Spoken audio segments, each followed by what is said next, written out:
Normalmente las membranas del embrión se rompen de manera espontánea durante el parto, cuando se haya dilatado el cuello del útero, pero es posible que estas membranas se rompan cuando se aproxime la fecha del parto. Se habla entonces de rotura precoz cuando ocurre en el parto, antes de la dilatación total, y de rotura prematura cuando se rompe antes de que empiece el parto. Cuando hablamos de ruptura prematura de membranas, se conoce cuando hay una ruptura de esa membrana y generalmente se tiende a dar abajo de las 37 semanas. Hay un porcentaje, el porcentaje es mínimo que se da, que es del 10%. Pero el problema es cuando se da abajo de las 37 semanas es que los pulmoncitos del bebé no están todavía adecuados para salir adelante y implica diversos riesgos que hay que tomar una valoración qué se va a hacer.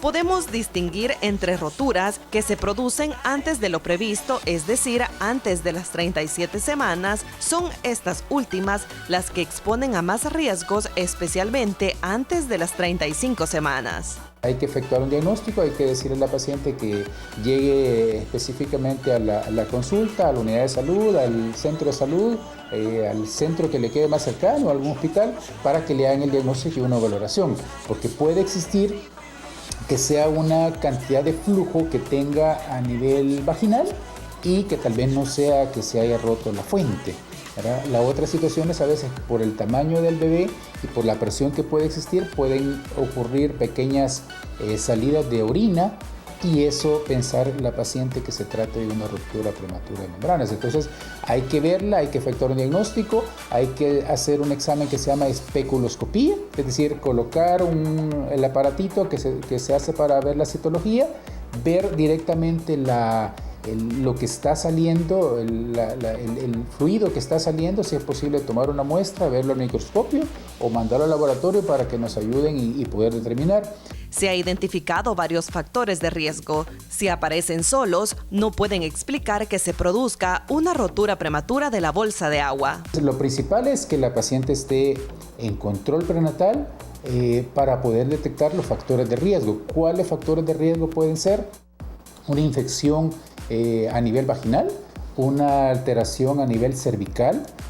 Con el simple hecho de estar tomando la citología previamente, podemos estar descartando cualquier tipo de infección, generalmente infecciones bacterianas, la gonorrea, la clamidia.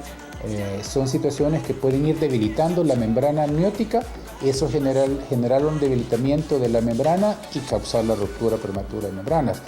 ¿Cuándo se puede dar?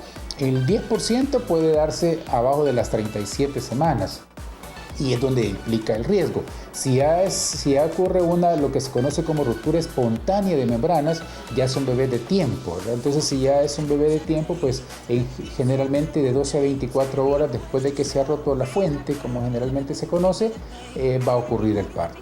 Al final del embarazo, las fugas urinarias son numerosas debido al peso del bebé en la vejiga. Estas pérdidas pueden identificarse fácilmente mediante su color y olor. Las pérdidas vaginales también son muy frecuentes al final del embarazo, pero su textura más espesa y blanquecina ayudan a distinguirlas.